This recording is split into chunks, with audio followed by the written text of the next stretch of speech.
podcast. Selamat datang kembali di podcast kita, yaitu Kupas Interaktif Tren Dunia Kerja. Selamat datang di podcast kami kembali dengan saya sebagai host, yaitu Anissa Apriani. Episode kali ini kita akan membahas topik yang sangat cukup relevan dengan dunia kerja, yaitu OCB. OCB ini menarik karena membahas perilaku karyawan yang tertulis di description, tapi justru punya peran besar bagi keberhasilan organisasi. Untuk membedah topik kali ini, kita mempunyai 3 narasumber. Selamat datang kepada narasumber kita. Nah, sebelum kita mulai podcastnya, kita bisa perkenalan terlebih dahulu. Kalian kan kenal nih sama nama narasumber kita ini. Dari narasumber pertama, Saya narasumber pertama, nama saya Salsabila Zahra, biasa dengan dipanggil dengan Zahra. halo Kakak Zahra.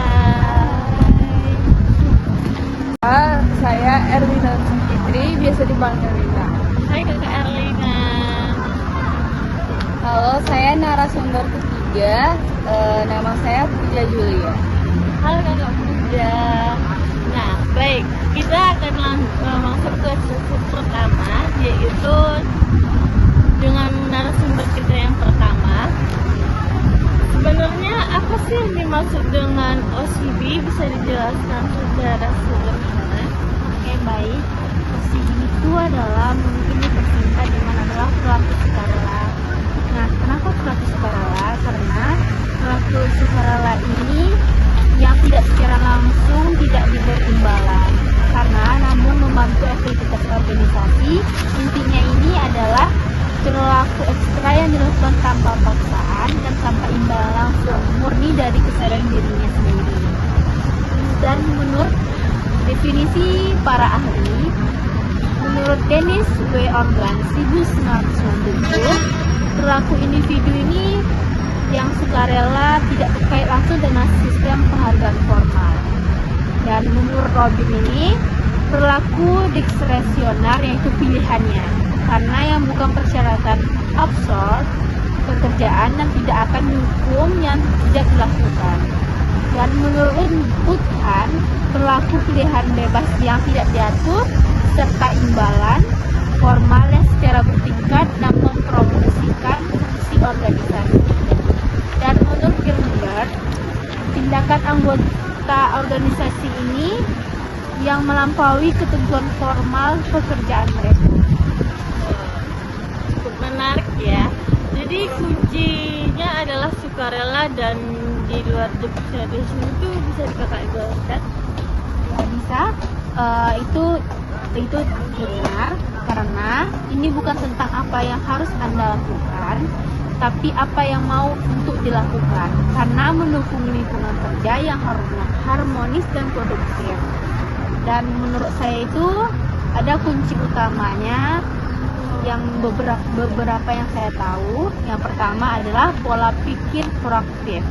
Nah, memiliki inisiatif untuk mengidentifikasi kebutuhan dan peluang untuk membantu tanpa perlu diminta. Ini menunjukkan kepemilikan dan tanggung jawab pribadi dan kesuksesan tim dan organisasi. Yang kedua, keinginan untuk belajar dan berkembang, karena melihat tugas di luar deskripsi pekerjaan sebagai kesempatan untuk memperoleh keterampilan. Yang ketiga, fokus pada tujuan bersama, karena memahami kontribusi tambahan Anda mendukung tujuan keseluruhan tim dan perusahaan. Yang keempat, empati dan semangat kolaboratif, karena memperhatikan beban kerja rekan kerja dan menawarkan bantuan bila diperlukan. Yang kelima, hubungan positif dan kepercayaan, membangun hubungan baik dengan rekan kerja, dengan bos, karena atasan menciptakan lingkungan di mana bantuan sukarela alami dan dihargai. Adapun yang terakhir, motivasi intrinsik, yaitu motivasi dari dalam, melakukan hal-hal karena Anda peduli dengan pekerjaan Anda dan merasa puas secara pribadi. Baik, jadi dapat kita simpulkan bahwa OCD seringkali hadir sebagai hal kecil namun konsisten dalam berdampak besar bagi lingkungan kerja. Selanjutnya kita akan beralih ke narasumber yang kedua. Selanjutnya, apa saja dimensi atau karakteristik utama dari OCD yang seringkali ditemui di lingkungan? Jadi ada 5 dimensi utama yang dibahas itu. Yang pertama yaitu perilaku menolong, yang dimana seperti membantu rekan kerja yang kesulitan. Kemudian yang kedua itu seperti sifat disiplin, yang dimana datang tepat waktu untuk menyelesaikan tugas dari Itu terdengar seperti karyawan idaman ya. Bagaimana dimensi lainnya?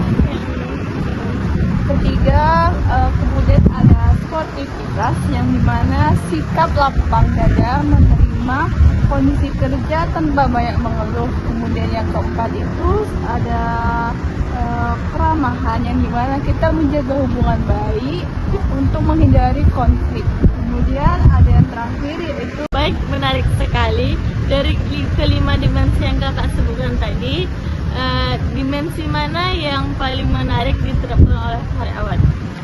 kalau menurut saya dimensi kelima tersebut semuanya penting, karena tanpa adanya dimensi tersebut maka OCD tidak akan tumbuh dan berjalan dengan baik. Oh, baik. Ini menjadi reaksi bahwa OCD tidak hanya soal kemampuan kerja, tetapi juga soal sikap dan karakter individu. Baik, selanjutnya dengan aspek yang begitu positif, bagaimana perusahaan bisa mendorong karyawan menuju OCD ini dan apa saja faktor yang mempengaruhinya? Kuncinya itu ada pada lingkungan kerja. Faktor utamanya itu seperti kepuasan kerja, komitmen organisasi, dan keadilan organisasi.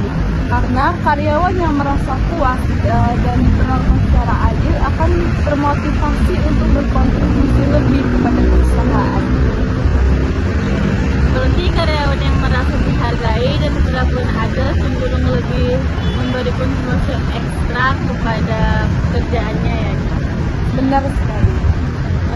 Berarti peran manajemen dan budaya yang sangat penting itu seperti apa ya? Kepemimpinan yang adil dan budaya organisasi yang positif akan membantu OCD untuk berkembang. Dan pemimpin juga harus memberikan contoh yang teladan bagi karyawan untuk bisa menerapkan perilaku OCD tersebut.